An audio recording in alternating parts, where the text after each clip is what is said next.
Welcome to Kibbe on Liberty. This week, Max Gulker, Senior Research Fellow at the American Institute for Economic Research.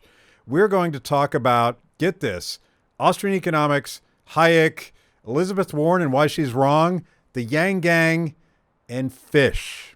You have to check this out.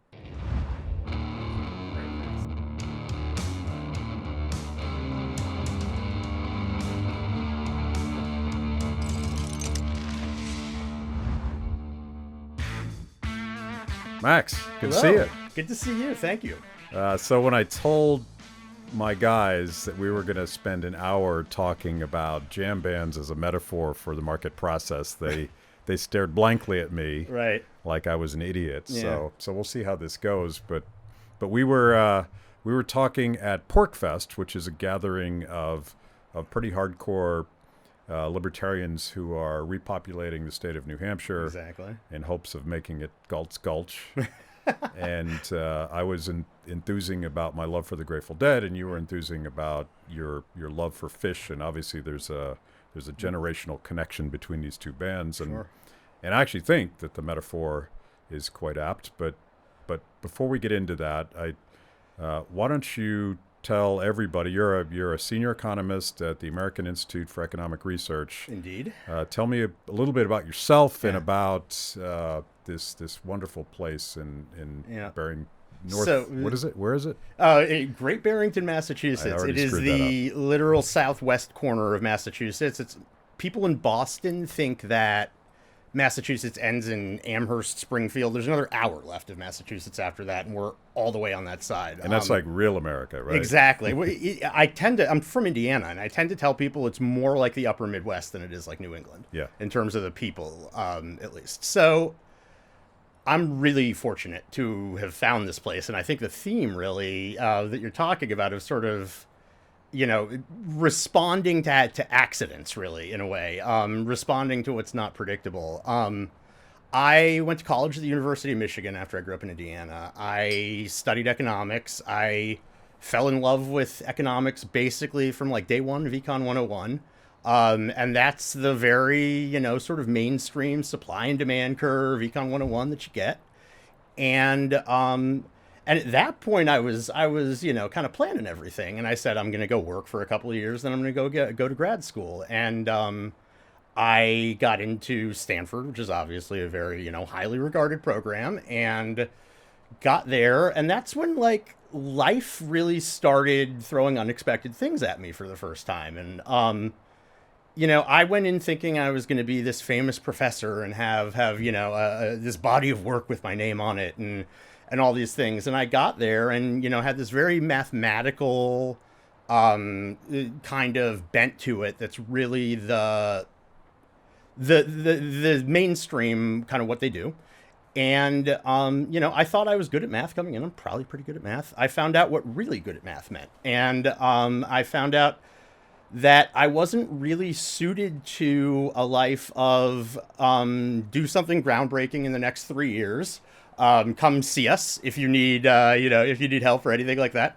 That wasn't, that I tended to think in sort of smaller chunks and that kind of thing. I got my degree. I studied kind of technology and markets and applied microeconomics. And I went back to work in the private sector for a bunch of years. Politically, the other interesting thing about me is I was raised kind of in the conservative heartland by kind of post-hippie, very left-wing parents. And so I kind of had this weird juxtaposition. I really didn't know much about libertarianism. My education at Stanford, this kind of shocks people now, sort of our friends, that, we never heard the name Hayek or Mises or people like that. That is shocking that right? that the Hoover Institution is based at Stanford. I would not really thinking much about it. Stanford to me would at least provide a balanced view of economics, but apparently not. Well, they're educating you to basically publish highly quantitative, cutting-edge work in like a few journals. Yeah. That's kind of what the vanguard of the field there is doing. But so I was always I had always kind of moderated, and I think I had the gift in kind of growing up with people that were very different than my parents, of getting different messages and saying like, well, okay, I like all these people, so maybe there's something going on other than one of them is wrong or one of them is stupid or that kind of thing. And so it's possible that people on Right. far sides of an argument, one of them might not Right. be evil. Right, exactly. And I developed almost, I think, sort of an intellectual interest in thinking about, okay, why do people disagree? What's the point of departure?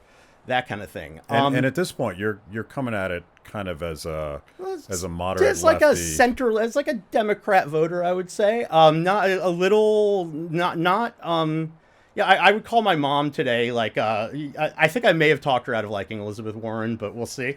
I was never quite there. But actually, a sort of transformative moment for me, right when I was getting my PhD or right afterwards, was Obama getting elected. And I didn't like George W. Bush. I thought he was, doing a bad job. I thought here was this guy that was going to bring good governance and unite people. And it was like a year later that I saw that wasn't happening. And I was fortunate enough, I guess, to sort of take a step back and say, everybody blames, the other party. Everybody, and this looks like the mirror image of what was going on with Bush. And I thought to myself, maybe it's not possible to be a good president.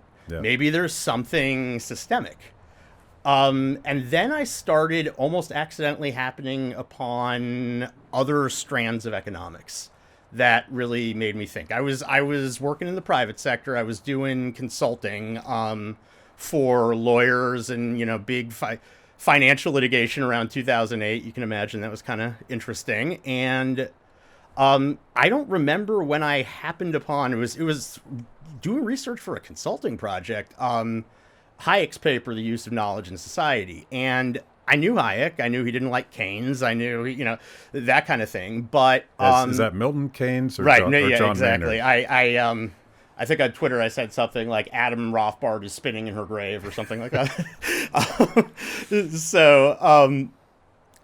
Anyway, I think a lot of your viewers, listeners are going to know a little bit about that. But Hayek was somebody who kind of amazingly saw the world as this kind of complex network before that was something people talked about, and thought about kind of how information flowed through it, and thought about how in the middle you can't plan out what's going to happen once you get to millions of people, especially. I wrote about last year the job guarantee, which was this kind of insane big ticket plan from the left, and I remember thinking to myself, if we had an economy of 100 people, this might not be a bad idea. You might be able to execute this. And Hayek had a sense, I think, in some ways that a lot of us, even who agree with him, don't quite have. We have to turn on like our real thinking brains to do what he does. That basically, if I'm a central planner and I'm telling everybody in this room what they're going to do, I know way less, unavoidably, inescapably, than sort of the collection of dispersed knowledge that everybody has. And almost by just law at that point, I'm going to come to worse outcomes. The way I put it to people now is, what if the government had to find you a job and got your resume and that's all they knew about you? That was like the biggest intellectual lightning strike of my life. That was like one of the few times that I read something and said, oh, Yeah. okay. Well, that is the thing for people to read if you want to try to understand the entire body of Hayek's work. Mm-hmm. And a lot of it's pretty complicated, and it's a little bit of a slog because of his German language roots. But this short little essay, I think it's five pages maybe. Yeah. And by the way, there's a tradition on this show. Whenever I mention Hayek, people have to drink. So, all right. so we're going to take a break. But so this idea, you went from basically thinking, and it is kind of the good progressive dream that if we just found the right people, right, and they're a little bit smarter than us because they all went to Stanford, right, and have their PhDs. Exactly. And I was pretending to be one of them. And if we could just give them enough power and discretion to fix things will get better. Right. And that was why you supported Barack Obama. Exactly. And it was, and right around then, when I saw that wasn't going to happen, and I saw it pretty quickly, I thought to myself, okay, what are the things my parents have always, taught me to care? Well, what are the things that I think are sort of the well-meaning progressive agenda, helping poor people, access to services like education and healthcare? And I thought, what progress has the government made in my life since 1978 when I was born? Almost nothing. And that's actually a message that I have for my progressive friends now. Like, the things that are considered big victories happen from the bottom up, like society's views on gay people, for instance, which is really about individuals getting to know each other, and who they are. So, in any event, I think that really got me almost politically disinterested in a way. I thought, well, we're not going to solve these problems. Cheers. Certainly. By the Yes. way. Yeah. Cheers to Frederick. Yeah. This, by the way, this style might impress you or distress you, but this is something we obsess about on this show. It's a hazy double IPA. It's delicious. By one of my favorite breweries, Other Half, and it itself is a great metaphor for beautiful things that happen in unplanned economies. Right. Because there is a heated argument within the brewing community. There is a generation of brewers that despise this style. They're like, "That's not beer. Right. How dare you do that to Right. to my beloved West Coast IPA?" Yeah. And to me, it's a great example of things that can happen that could never have been planned, could never Right. have been conceived of. Right. Just 5 years ago, this would not be a thing. Exactly. And speaking of not planned and conceived of, I got to a point where I was a little bit through with New York. I was a little bit through with consulting. I didn't know what I wanted to do with myself, and I kind of went up to the Berkshires, had a friend there. Berkshires are where Great Barrington is in Massachusetts. Beautiful. Highly recommend it. And thought I was going to take a little break for like a couple months maybe and plot out what I was going to do next. And I did not know there was a think tank there. And a friend of mine one day said, "Oh, I was in the sauna, the gym, talking to this guy, and he works for an economic think tank in town." I said, "No, he doesn't." And that was actually at a point right before the folks who lead us now came in, Ed Stringham and Jeffrey Tucker, who people, fans of the show will know. Jeffrey's been on the show, Jeffrey Yes. Tucker. Yes. We will get Ed Stringham on the show at some point. I think that would be terrific. Ed's written a book about private governance that I think actually is another thing that answered a lot of my questions. Yeah. I fell in with those guys, and I had, already become a little bit enthused by Hayek. I had discovered some other work that's by folks associated with something called the Santa Fe Institute, which is about complexity in economics, which is really Hayek, except Hayek says you can't do a lot of mathematical modeling. They do a lot of mathematical modeling. Yeah. I've actually never gotten into the technical side of it much, but the intuition is so complementary that it's another thing that kind of reshuffled my deck a little bit. Yeah. And, I knew that I knew enough to be intrigued, and I could see that they were fairly radical. And I didn't, I like people like Ludwig von Mises. I had heard the name. I knew there was some place in the South that had his name. I knew that, but I didn't really know much about these thinkers. I didn't really know much about their approach. And I ended up with bosses, basically, who trusted me and who let me kind of flail about and find my way a little bit. And, I was on board enough with what we were doing from the beginning that was fine. And it started occurring to me that a lot of the stuff that my parents and my friends, and for a long time, I sort of thought government should be able to deliver, that are good things, could be delivered a lot more successfully if we would trust our society, our markets, and people acting freely and cooperating freely to do. It's just that it's not a plan, and that doesn't intuitively register with people. Yeah, well, it's not a central plan, and Exactly. you used a phrase that I think is a Stringham phrase: governance, not government. Mm-hmm. And I think we do a pretty lousy job of explaining the governance side of that. Yes. The fact that even if there isn't an Elizabeth Warren plan to restructure the tech industry, it doesn't mean that there's not rules. It doesn't mean that there's not accountability. It doesn't mean that people will sort of spontaneously develop pathways to figure stuff out. And that's the entire Hayek project. Exactly. And I think that one place where the economists kind of in this area can really do a little bit better is by talking to people not just about how it's gonna spontaneously happen, but how it spontaneously happens and how we might facilitate it spontaneously happening and that kind of thing.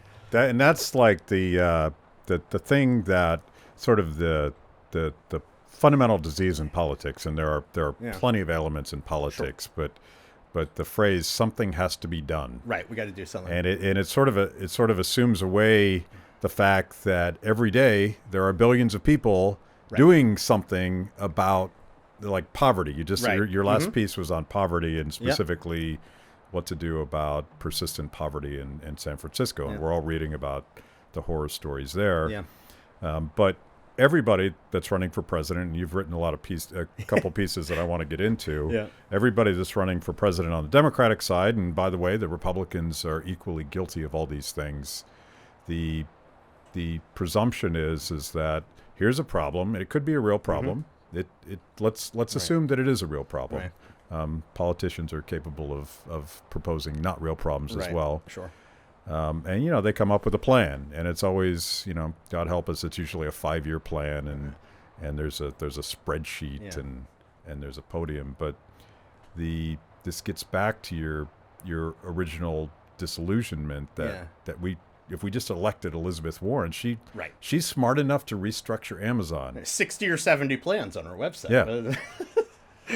and let's start there, because you wrote a piece sort of, and by the way, I love your tone, and I love the way that you take technical, that's a hard word to say. My entire staff is lacking right now. Complex economics. And apply it to a public policy problem in a way that your pieces are short and they're understandable. But you ask some pretty tough questions of Elizabeth Warren, who thinks that if we just like break Amazon up, everything's going to be fine. Yeah. So this actually speaks to like the way we teach people economics too, and what I've increasingly decided is a huge problem in the way that we teach it is that. Yeah, and this is what I fell in love with too. The Econ 101 starts with perfect competition. Under these conditions, markets are perfect, right? And that's going to lead to the best possible outcome. And then the rest, and a lot of people on the left say, well, that's brainwashing people about markets. Except that the rest of the book is about market failures, and here are the ways that the real world departs from those assumptions. And so the implication is it's the government's job to make it more like Chapter 1. That idea and that approach with the economy has sort of been like the centrist, like center left, center right consensus for a long time. And the entirety of neoclassical economics, really, yes, is about 50, equilibrium analysis. Sure. And it's all about the outcome, about where it's theoretically supposed to go, which is an important thing too for us. What I appreciate in a sense about Warren is that she shows us what happens when you take that to its logical extreme. So Elizabeth Warren is a lawyer. I used to work with a lot of lawyers. She's not necessarily like them politically, but there's this sort of make it happen, this is what I want kind of mentality.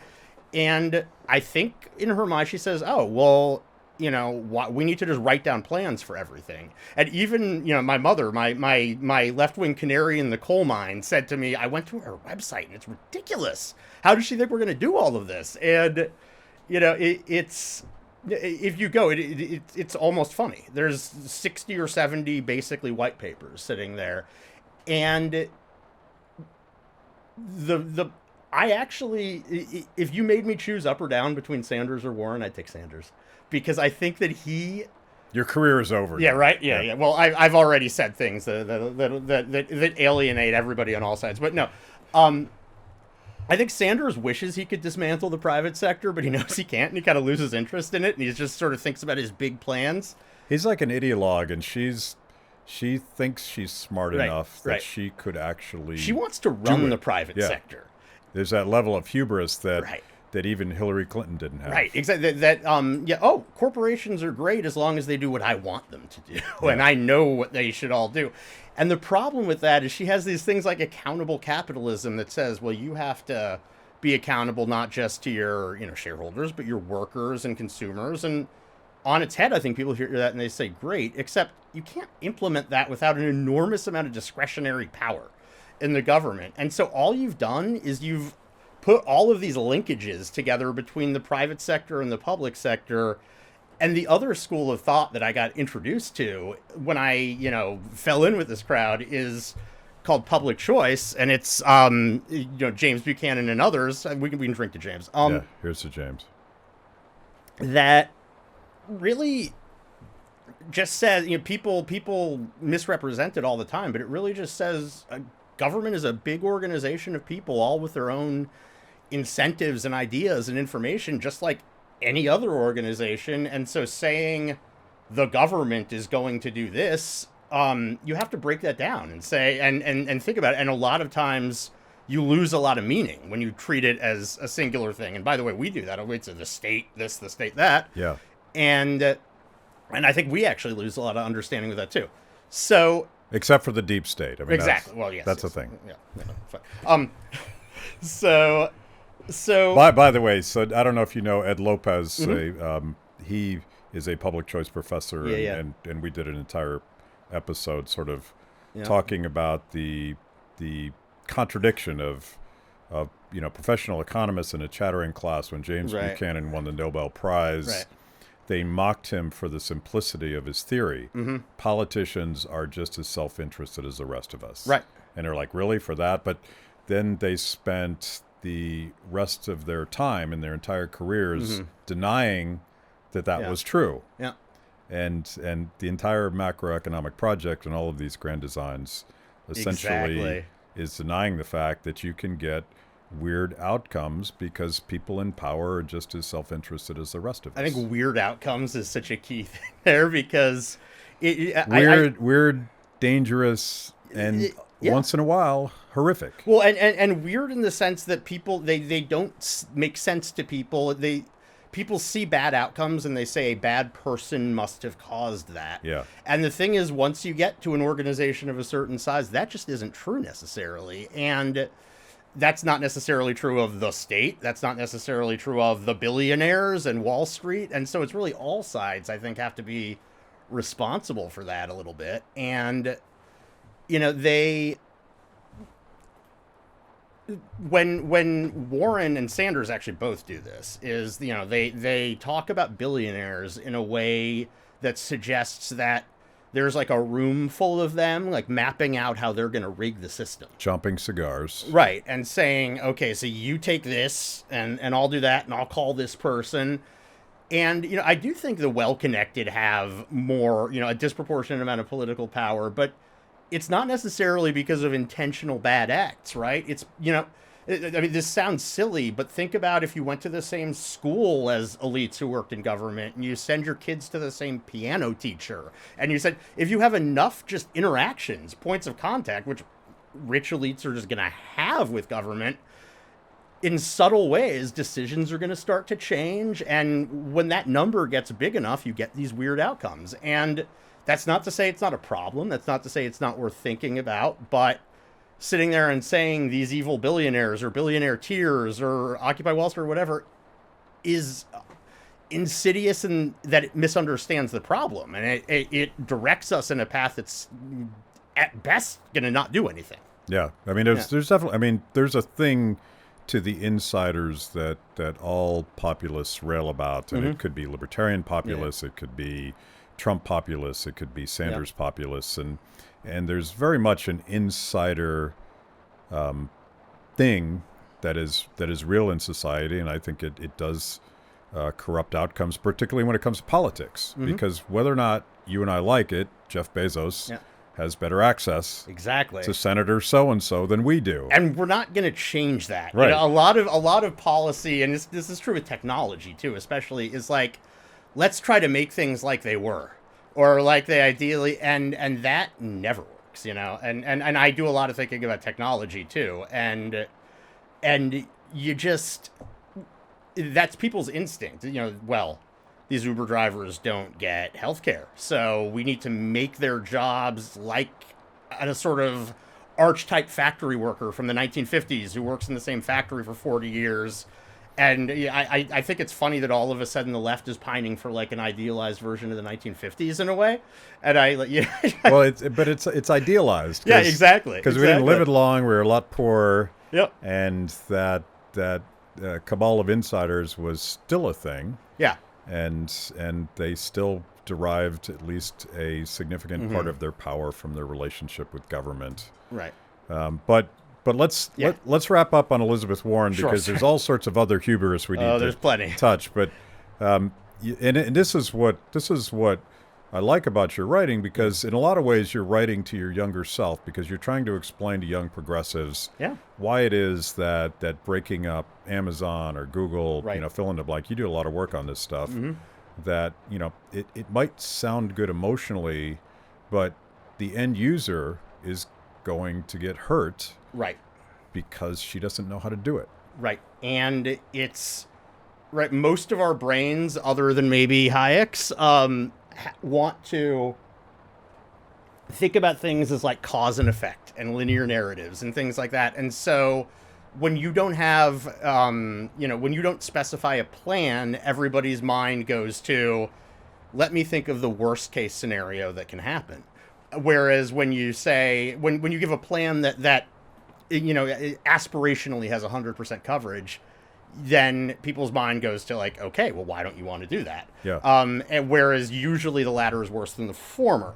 I worry with Warren that she could put together a sort of architecture of communication, but collaboration between the state and the private sector that, like, give it 3 or 4 more presidents, and you could have like a state capitalist, a China kind of. And I'm usually not the type to do those kind of alarmist projections. She actually, and I'm usually sort of almost compulsively try to see the good intentions in everybody. She really scares me. Well, once you open that door, I mean, his history tells us that once government gets involved in the provision of X, and in this case it's technology, it's not like they're going away, because of all of this public choice dynamics and all of this stuff.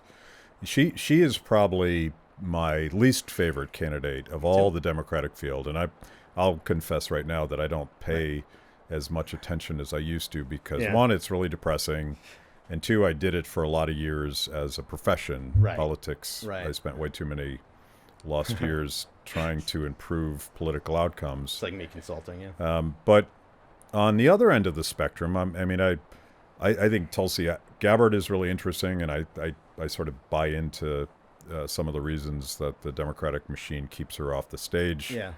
I think Bernie is interesting, but quite dangerous in some of his fundamental beliefs. I'd say principled, but wrongly principled. But that's like I do understand why Bernie bros exist, because I don't think, except for a few of them, I don't think they're socialists. I think they like the fact that he's anti-establishment. They like the fact that he's still the same crazy guy that he was 40 years ago when he was drinking topless in the Soviet Union. I unfortunately watched this video and I can't get it out of my mind. Gosh. Yeah, I'm glad I may not be able to, just having heard of it. But there are some interesting candidates, and you wrote a piece about another interesting candidate, Andrew Yang, former entrepreneur, and his whole thing is, to quote him, and I think I'm going to quote him right, I literally want to give people $1,000. Right. And that's the universal basic income, and he has an entire theory, and it's interesting that he comes from the tech world, but he believes that technology is going to make us all unemployed, and that someday in the not too distant future, you and I will be replaced by robots on this show. Yes. Which it'll probably be an improvement. I mean, how can I be sure that you're not? Well, I may be, but exactly. But you took him seriously, right? And you studied the report issued on this subject. So explain to people what Andrew Yang argues and Right. why you think he's misguided. Right. So Yang has a story and a solution, basically. That and I, his fans on social media have reminded me he has these other policy proposals too. Absolutely, the Yang Gang. The Yang Gang, and they're actually the best supporters of any politician to interact with online. They come. Yeah, at, I noticed that you these, said that they're thoughtful and Yeah. and they'll engage you in arguments instead of just tweeting at you. You will be the first in the gulag. They'll come at you like these kind of aggro young dudes, and then they'll sort of if you kind of answer their question and show them respect, and they like actually want to hear why you think he's wrong and stuff. But so he says that automation is going to is basically going to put so many people out of a job that if we don't do some massive intervention, then all the money is just going to flow to the hands of a few owners of the capital, the machines. And the way around that is a universal basic income, which is basically to give everybody a check for $1,000 a month. Now, so there's kind of two things, and there's something wrong with both of them. Because wealth will accumulate in a few hands. Right. The rest of us won't have jobs. Won't have jobs. And it's a We way won't of be able to contribute anything of value. redistributing the wealth. Yes, exactly. First problem is the technology story. So in 1980, if you had said, we're going to lose a third of our manufacturing jobs and our population is going to go up by like half or something in 35, 40 years, you would say, oh my God, we have to do something, right? And that's what happened. And not as though we live in some kind of utopia, but there's about the same amount of unemployment as there was then. What happened? We switched to a different kind of economy. We gradually, in an evolutionary kind of way, moved towards more of a service-based, information-based economy. Now that is the underlying thing that's kind of causing a lot of the upheaval, kind of part of why we have the president we have. But all that to say, these aren't big events. Everybody, the way Yang thinks about it is though you take the technology of tomorrow and you drop it on the world today, all of a sudden. Well, that's not what happens. These are all a series, these are all thousands of events happening, and people respond to those events in real time, so that, people tend to be pretty good at figuring out how they can contribute something in order to thrive, right? And you can't sit there and plan out how that's going to happen when you're dealing with millions of people, but that's kind of the story he's telling. And the income side, now I've kind of looked at our welfare system too and things like that. And I will say that if somebody said to me, Max, let's take all of these ridiculous kind of insulting and paternalistic welfare programs that were started all the way back with Lyndon Johnson and, and have basically not changed the poverty rate, and cost double what it would cost to give people the money, and just, replace it with something like what Yang does for, some kind of, for the poor, I would say do it tomorrow. Yeah. But and that's yeah. a basic economist's economic efficiency kind of argument that assumes away politics. If you could replace a train wreck that we call the welfare state that has actually, I mean, you're being a little generous. I think we've created institutionalized poverty. And we've done so successively by having Republican and Democrat administrations say, well, they need to get married. Well, they need to eat vegetables. Yeah. Well, they need to, and it's become this maze of like 100 programs that are really, I think, condescending to the poor. But so in that sense, there's some merit to it. But then, he's an entrepreneur and he gets very elevator pitchy with this stuff. And he gets this is my big idea that I'm going to bring to the world. And the thing is, first of all, unless you're, like a kind of Sanders person who have their own kind of strange brand of macroeconomics, you got to finance this somehow. And, I should ask, I don't know this, is the Yang $1,000 a month universal basic income, I assume that's an add-on on top of the existing welfare state? Or is he not, as I is he sit not here specific? today, I don't remember. He talks about savings from other programs, but the big way he wants to finance is a sales tax, is a VAT, value-added tax. Oof. And Right. And that's actually a Gee, who does that hit? Yeah, so I actually once in my kryptonite on Twitter is I come up with funny things and think everybody needs to hear them. But, once Yang tweeted something like, "What are you going to do with $1,000 a month?" and I just retweeted it and said, "Pay your VAT." Yeah. And not that it would cover the whole thing, but the point is, these things are not neutral. You have to talk about how you're going to finance them, or if you're going to finance them. You have to talk about, because at that point, what you're looking at basically is a transfer plus a welfare system plus some extra debt or something like that, not just give you $1,000 a month. And I think Yang's problem is that he sees himself as having contributed to the world by being an entrepreneur, which he has. But the problem, this was probably my favorite title of anything I've written that I gave it, was "We Thrive Based on Many Andrew Yangs, Not One." Entrepreneurship involves millions of people having ideas. Some of them are good. Unpack that, because I think it's a profound title. It is. So we don't know in advance which ideas are going to be right. It's good to have entrepreneurs who maybe think a little bit more highly of their ideas than they are, because it kind of gives that energy. But we don't need them all to be right? We need them to be tested in the market. We need them to be and to respond to each other and evolve in all of these in these profound ways. And we need them to fail. Exactly. That's a key part of your insight that I thought. Yeah. And I've talked to the ability to fail. Yes. And to pick yourself up and try something else. Yep. Is something that I think a lot of politicians promise that you're never going to fail. Right.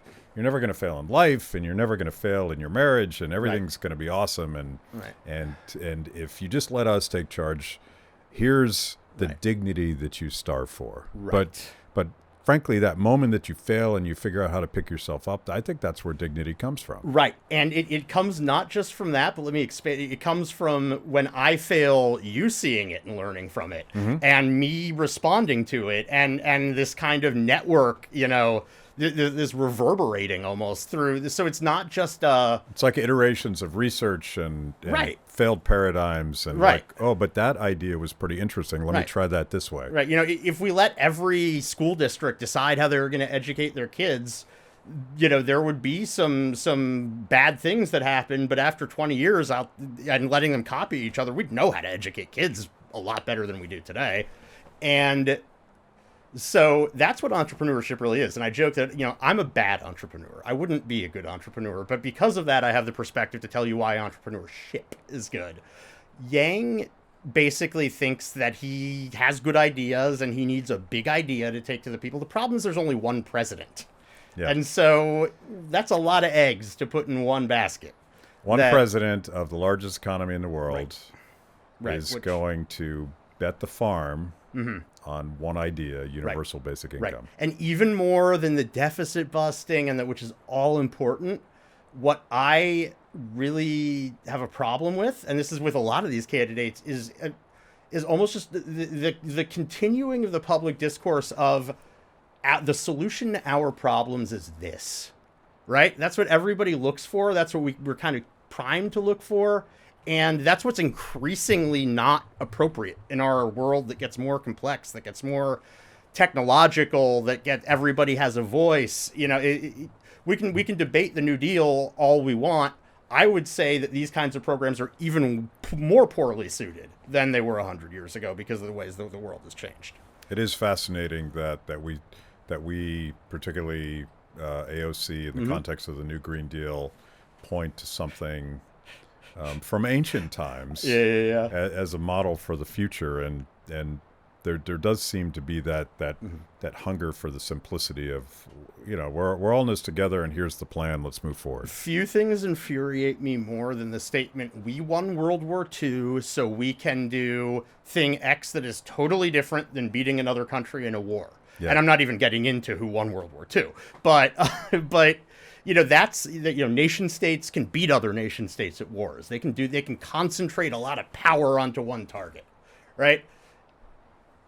environmental issues, climate change, that kind of thing, whatever it is, it arises from billions of decisions. It's nothing like winning a war. Yeah. And it's, and I think it's really damaging almost to the public dialogue. I don't necessarily think they know they're doing that, but that narrative is I think is really confusing to a lot of people. Let's pivot. I think this model, and we're suggesting that there's a model that you can use to criticize proposed policies, based primarily on the fact that no single person knows enough to redesign complex systems. This is the Hayekian insight. And, we're pretty good at raging against the machine. We're pretty good at criticizing, dumb government pet tricks, and they abound. There's nothing but government failure around us. Yeah. But all that said, the persuasive sales pitch today seems to be politicians that say they want more power so they can do something for us. So explain this. Explain this, and I think the context of your article about poverty in San Francisco is probably a good place to pivot to what I really want to talk about.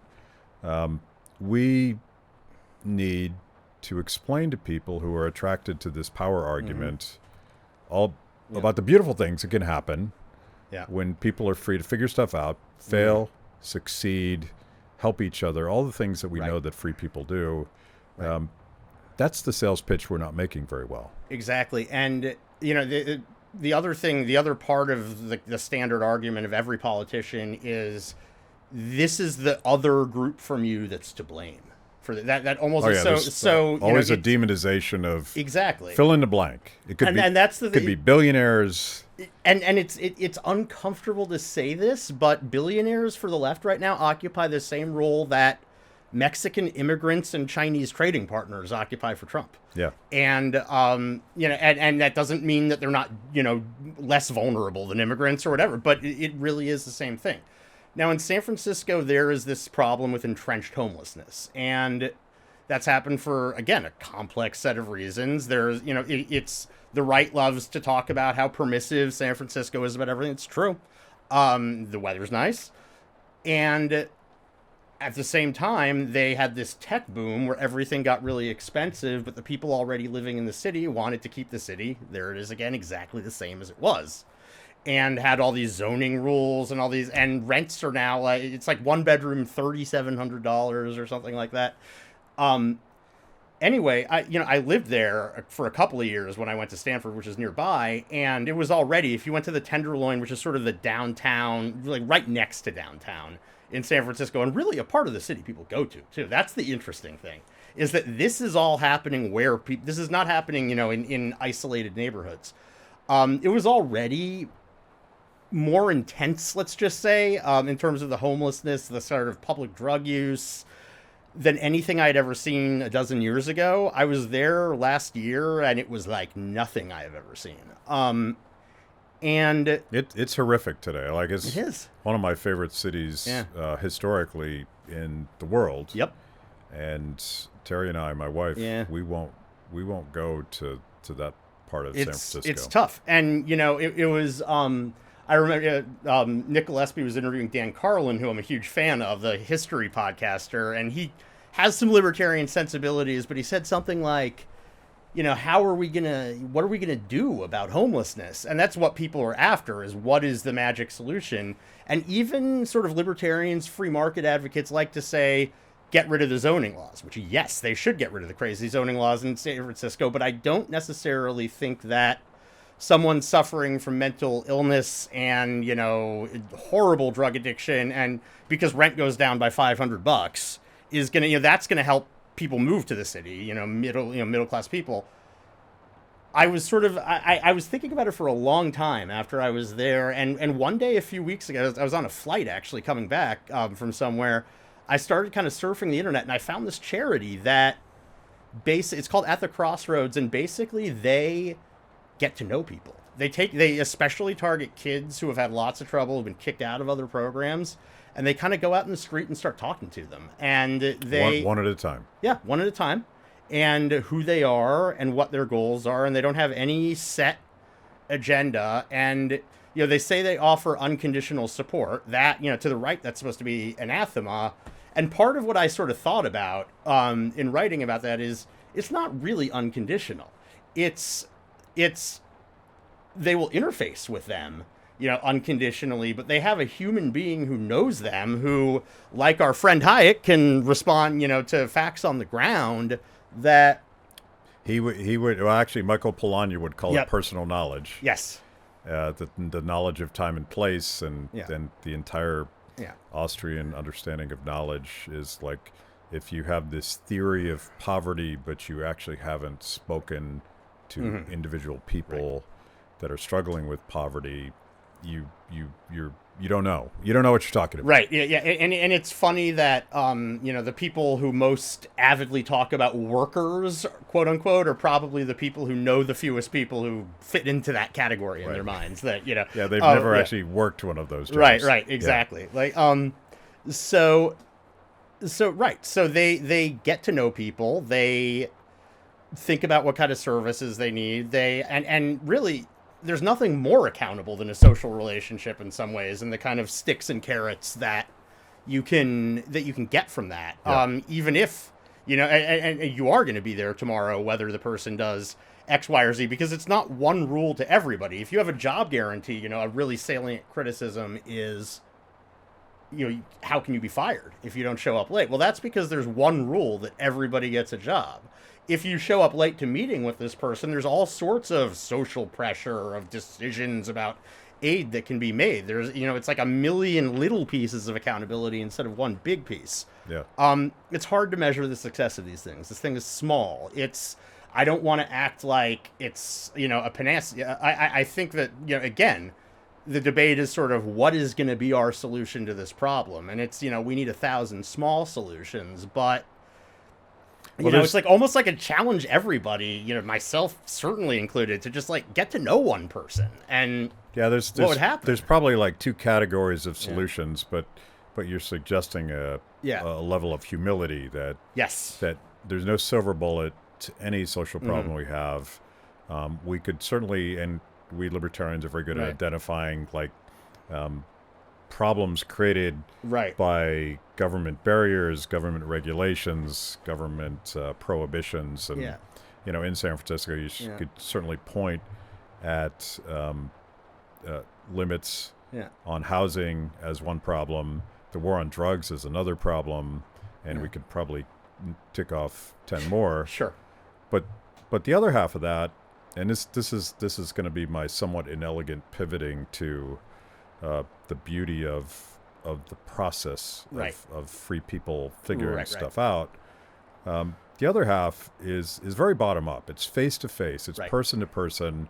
And I think there's a lot of, and I've said this 1,000 times on this show, I think there's a lot of fans of Bernie Sanders and Alexandria Ocasio-Cortez and who knows who else, who believe that democratic socialism is that bottom-up process. They believe that it's person-to-person, working together, solving problems. Because their mental model is like 5 people. Yeah. Exactly.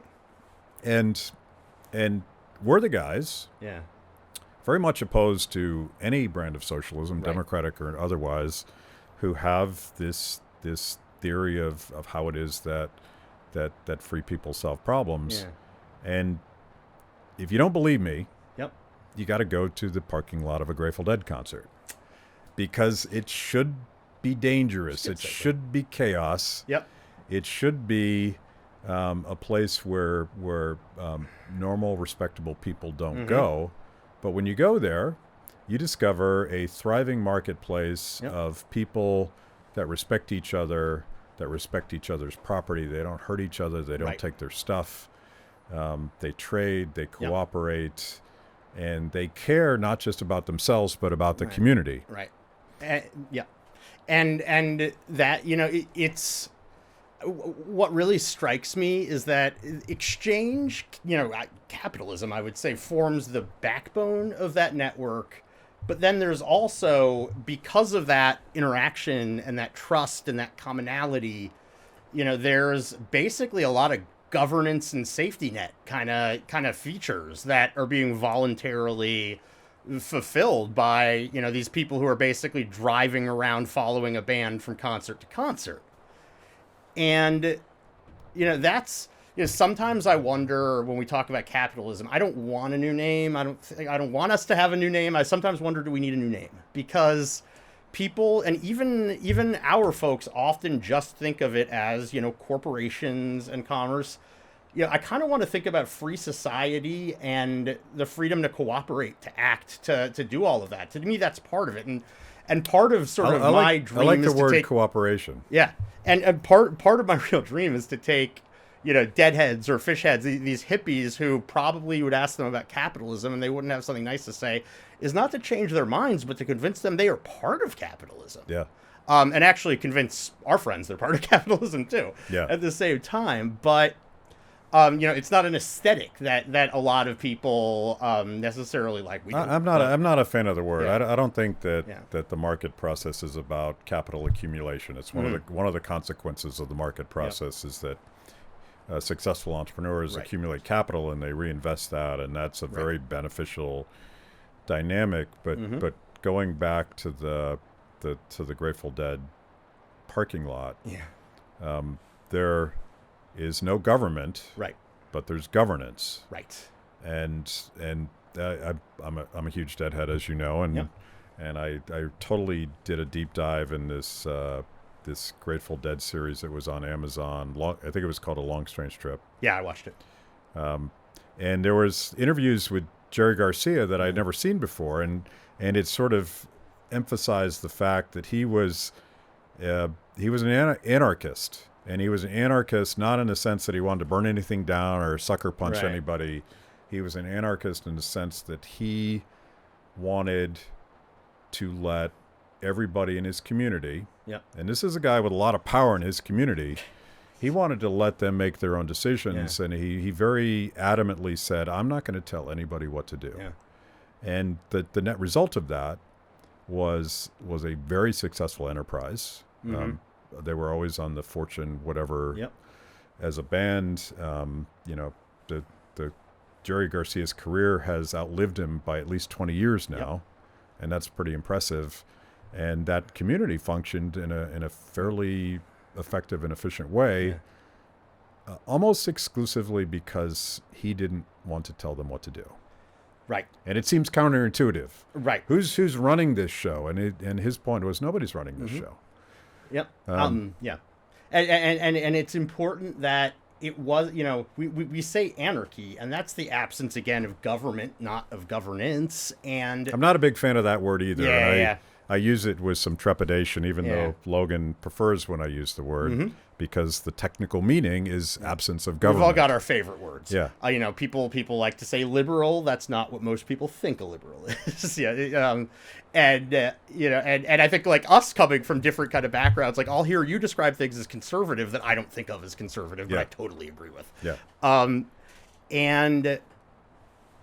But when we use the word anarchy, and you will, people in our community will call themselves anarcho-capitalists, which is a mashup of two words that carry so much misinformation and mismeaning. But when we use the word anarchy, what we're really talking about is peaceful cooperation. Right.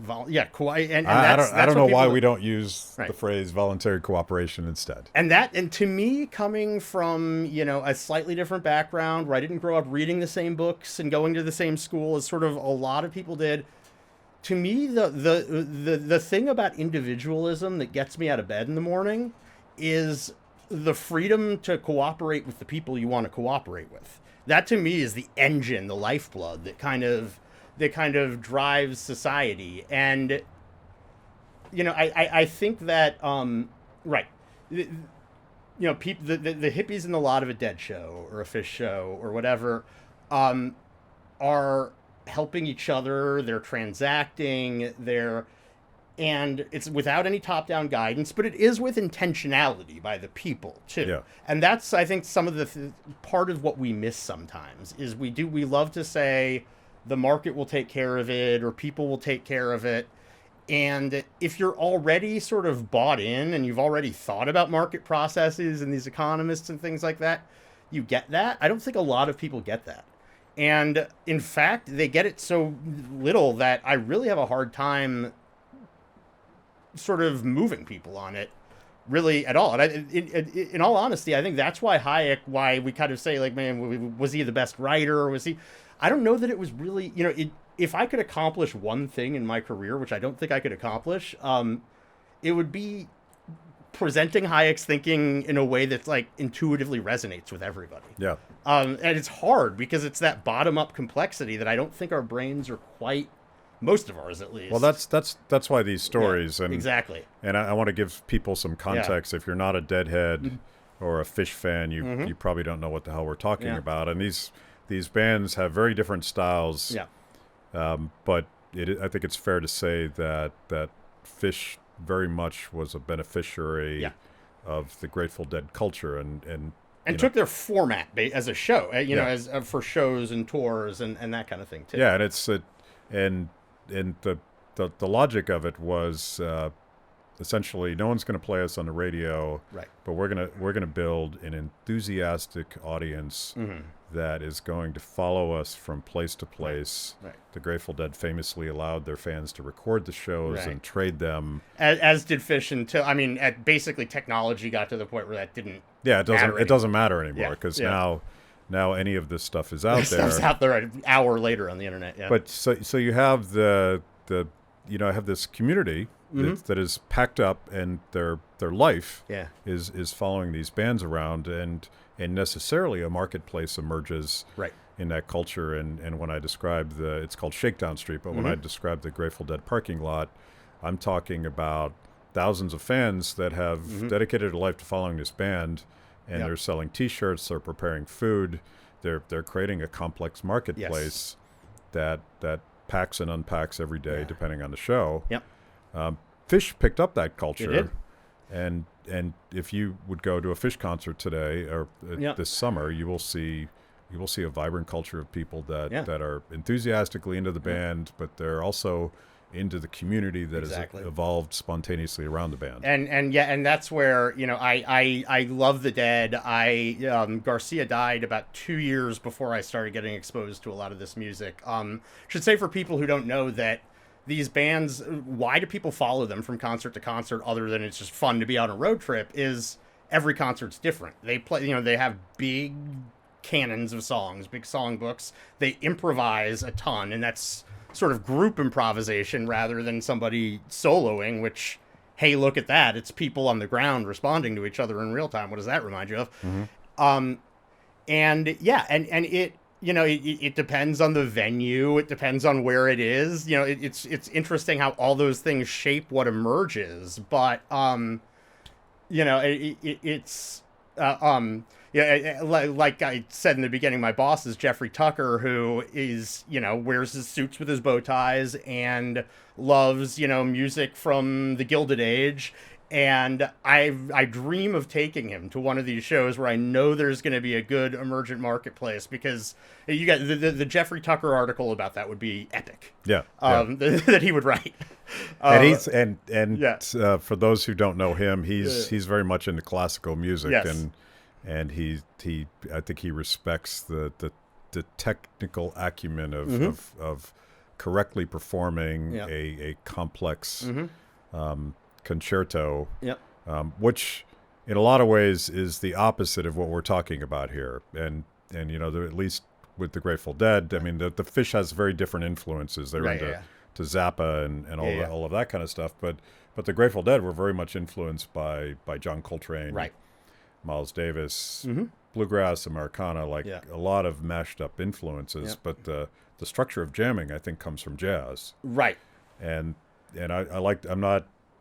I can't fully explain it musically, but I like the analogy, because a good Grateful Dead Dark Star, which could go on for about 30 minutes, could go on for 5 minutes, 20 minutes, 30 minutes.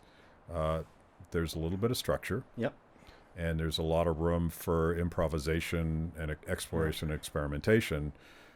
But what you said earlier is everything about jam bands. Like you have a band of 4, 5, 6 Yeah. people, depending on which band we're talking about, Yep. who have to be comfortable enough with each other that they're communicating Right. and they're feeding off of each other. Mm-hmm. And some days it's total garbage. Right. And some days it's the most transcendent thing you will ever hear. Exactly. And that's, it's not, variation in the quality of concerts is sort of, I think, central to the jam band drama that makes it interesting, that makes it like you're kind of rooting for them. Yeah. When you go see them. But it's also, I think, in ways we don't even fully understand, shapes the quality of the music and the way that they listen and learn from each other and all of that. And I think Fish really increasingly, as the years went on, got more like the Dead in that regard, in that their really long improvs didn't have a destination, could go on for 5 minutes or could go on for a half hour. This past New Year's, every few years they'll do a version of a song Tweezer that'll be like 35 minutes long or something like that. And the one this year was Yeah. It's better than anything I've ever done. Yeah. And I'll upset some fish heads for saying that. The one from this New Year. Yeah. From 12/3. Yeah, it is really impressive. It's they did 13 shows, the Baker's Dozen at Madison Square Garden in 2017, and they didn't repeat a song in 13 shows, which baffles people. By the way, is not easy to do. No, it actually did require a little bit more planning, I think, than they usually did. But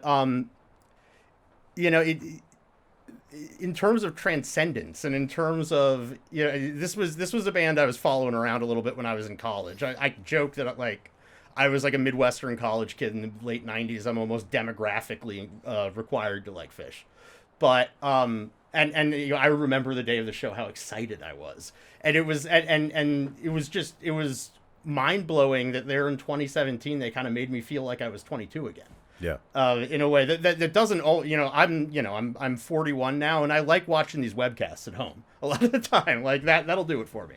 But you can have that's like an those old moments. Man thing. Like you can get to bed at a decent hour and still see the show.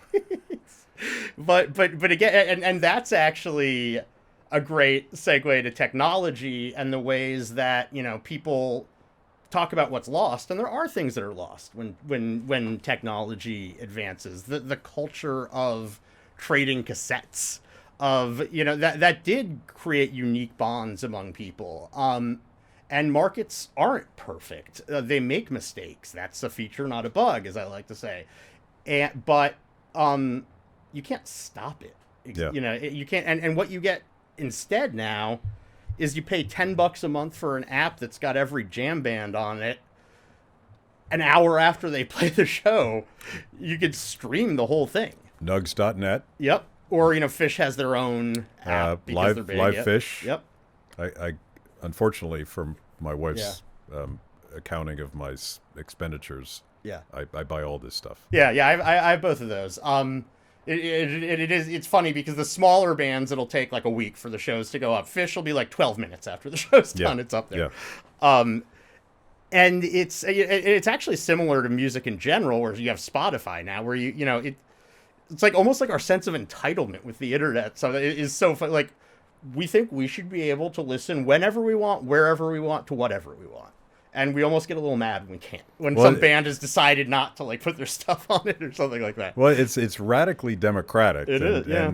And young people today, if you're 20 years old today, and you, as an old man, I would tell them stories of the days when I had to go to a box record store, and some monster from the music industrial complex decided that I could only consider these 50 albums, or maybe there was 100, but now there's an infinite number, and you can sort of crowdsource that stuff, and that's why and let's wrap this up. But this metaphor of jam bands, because I'm, other than Tucker Carlson and Ann Coulter, who are famous or infamous deadheads, that entire audience is probably skewing quite progressive. There's some Bernie Bros in those audiences. John Fishman, Fish's drummer, is a noted Sanders supporter. He's an explicit Bernie guy, but Yep. they're living this spontaneous Yes. order dream. They're living a vibrant capitalism That's what I want to tell them. where other people care about each other. Yeah. And there's something we could learn when we're trying to communicate these ideas to people sort of outside of our little bubble. Yeah. And I think there are some of the people I interact with on Twitter or whatever, like, they can learn we can care about each other. We don't have to apologize and say we come first before we say we can help people. We're not talking about taxation and the government, and that some people's identities have kind of gotten very invested in that, I think. And when I offer a vision of free markets that doesn't let somebody think they're better than other people, that is terrifying in a way. But it's like we need to learn, and we need to teach others that, especially in the world we live in now, in the ways we connect, in the ways we can learn about things that are so, different than they were 20 years ago, 100 years ago, 200 years ago, that, are back to doing so. We have to change what we mean by doing something, and we have to change what we expect by doing something. That doesn't mean we have to do nothing. Yeah. And it's hard. It's hard to put into words, and that's something I struggle with all the time. And frankly, the reason is it's not for me to put into words. It's for me to enunciate a little piece of, and somebody else to enunciate a little piece of, until we're doing it. So and I think that it is happening, even if it's not happening on our schedule. Yeah. Yeah. So where do people find your stuff? Yes. So the American Institute for Economic Research, so I got to do a little plug. We've actually been around for over 80 years, or maybe almost 80 years. I'm the one person who's not going to know the exact year, and I'm sorry, guys. But in 1930s, we'll fix it in post. Yeah. We were founded by called Magnus, and he'll know exactly everything. We were founded by Edward C. Harwood, who was an engineer actually in the Army, who was at MIT for a while and sort of a self-trained economist, and started us in Cambridge, was an outspoken critic of the New Deal, actually went back to the Army during World War II, and all the while ended up buying all the way on the other side of the state, sort of this fixer-upper mansion that really had gone into disrepair, that was owned before that by the Pearson family, who, this is sad, and yet this is just an amazing piece of history, died on the Lusitania, the ship that sunk that got the U.S. partially into World War I, and fixed up this mansion and sort of created this institute in the middle of nowhere, in an area that's sort of become a like weekend home area for New York, but that's almost new, in a way, and there we are on this beautiful campus that. He passed away in 1980, and you know how nonprofits go. When you have, you need a direction. You need sort of a common set of ideas, and I think they struggled with that for a little while. You bring in Ed Stringham and Jeffrey Tucker, and sense of purpose is not a problem. Yeah. And, and we've put together a network of writers who... a lot of the big academics in the free market space, Pete Boettke, others, and several of us in-house, Phil Magnus and Peter Earl and myself, Bob Hughes, who were just really proud of our work. And, I would say our commentary from a free market economics kind of standpoint is pretty unparalleled. I mean, lots of places do great work, and I'm not trying to suggest that, but if you go to aier.org, it's a tough acronym. It's 3 vowels in a row. That's maybe not what you would pick today. aier.org. We have several articles a day that I would say are aimed at kind of the interested general public. Yeah. And that's really what I like. I'm the one who I have to set up the structure to do the longer PhD stuff. I work best when I kind of have one foot in the academic stuff and one foot in talking to the public about it. And I really think you guys are creating something special, and I've wanted sort of a modern update of what I would call an Austrian economics think tank. Yeah. And there's a lot of very powerful stuff that you guys are doing, but it's practically applied to world as it is, not just this rarefied world of that some libertarians live And in. without casting too many stones, we also don't run around telling people that everything that isn't by these three Austrian economists is a lie. Yeah. Which some people do. Yeah. And it really is, I think there are such important ideas that come from these economists that are criminally ignored by the field. And a lot of that is that they don't lend themselves well to math. And, senior faculty don't like to hire junior faculty that do things differently than they do. But we have to clean our side of the street. Yeah. And we have to go out and engage these people and talk to them. There's people love to get outraged at all these millennials saying they're socialists, right? And I've been on TV a couple of times talking about this, and I've written about it. But if we don't tell them, we have the voice about why they shouldn't be socialists, why they should support free markets. If we're not out there telling them that, that's why they think that's why they're socialists, right? And so we have to couple our outrage with a little bit of talking to people and meeting them halfway. And I think we do a pretty good job of doing that. Talking and listening. And, Yes. and let's end with a challenge to Jeffrey Tucker, who thinks that he will be abhorred by going to a Dead show. The Dead are coming to Fenway. Yep. In Boston. What's like less than 2 hours from the mothership. Yep. We should challenge Jeffrey to show up for a 2-night run of the Dead. Two nights. Woo. He can wear a double-breasted suit. He can wear a bow tie, high collar. But if he wants to understand how markets work, he needs to immerse himself in that. This is true, and he will be amazed, and he will have something to say about it that will surprise us all. And we'll make it happen. If he's off talking at some conference or something, we'll do it another time. I'll make him go. You'll make him go. No, we're gonna make him go. Yeah. Okay, cheers. Thanks, all right. Max.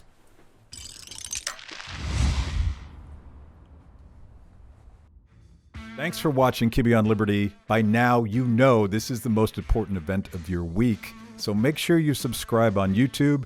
Click the little bell so you get notifications. Kibbe on Liberty, mostly honest conversations with mostly interesting people.